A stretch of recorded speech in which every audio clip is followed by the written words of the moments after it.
Extrait du Sutra Shurangama. Le roi Pratsenajit se leva ensuite et dit au Bouddha : « Avant que j'aie reçu l'enseignement du Bouddha, j'ai rencontré Katyayana et Vairatiputra qui ont tous deux éclairé que lorsque le corps est mort, son anéantissement était appelé Nirvana.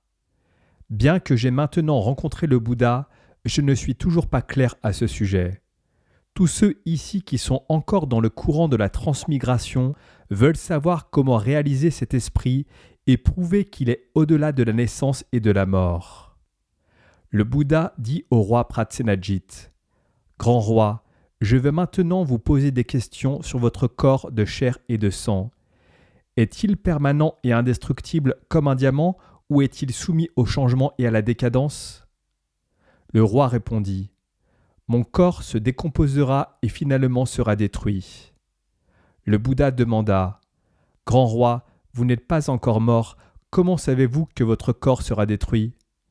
Le roi répondit : « Unique honoré du monde, bien que mon corps impermanent, changeant et en décomposition n'est pas encore mort, je constate qu'il change et se désintègre sans un moment de pause et est condamné à s'éteindre comme un feu qui brûle peu à peu et sera réduit à néant. » Le Bouddha demanda : « Oui, grand roi, vous êtes vieux maintenant, mais comment êtes-vous en comparaison à ce que vous étiez lorsque vous étiez enfant ?»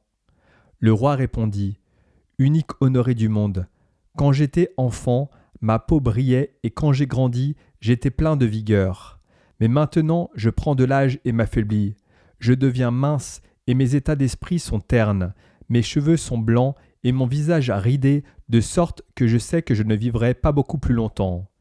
Il n'y a aucune comparaison possible entre maintenant et quand j'étais plein de vitalité. » Le Bouddha dit : « Grand roi, votre apparence ne devrait pas décliner. » Le roi répondit : « Unique honoré du monde, il a changé tout le temps trop insensiblement pour moi pour le remarquer.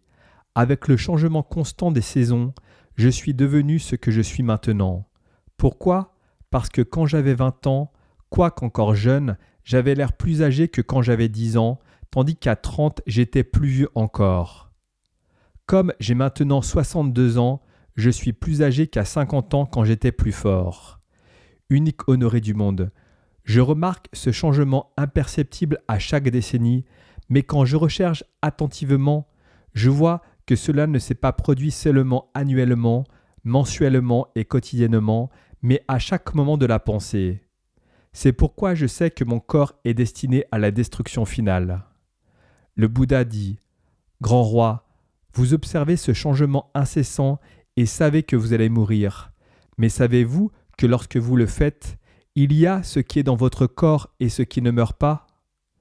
Le roi joignit ses deux paumes ensemble et dit : « Je ne sais vraiment pas. » Le Bouddha continua : « Je vais maintenant vous montrer la nature qui est au-delà de la naissance et de la mort. Grand roi, quel âge aviez-vous quand vous avez vu le Gange la première fois ?»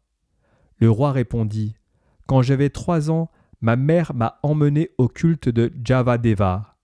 Comme nous avions traversé la rivière, je savais que c'était le Gange. » Le Bouddha demanda : « Grand roi, comme vous venez de le dire, vous étiez plus vieux à 20 ans qu'à 10 ans, et jusqu'à ce que vous ayez 60 ans, lorsque les jours, mois et les années se succédaient, votre corps changeait à tout moment de la pensée.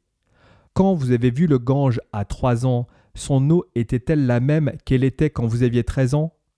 Le roi répondit : « C'était la même chose quand j'avais 3 ans et 13 ans, et l'est encore maintenant que j'ai 62 ans. » Le Bouddha dit : « Comme vous remarquez maintenant vos cheveux blancs et votre visage ridé, il devrait y avoir beaucoup plus de rides que lorsque vous étiez enfant.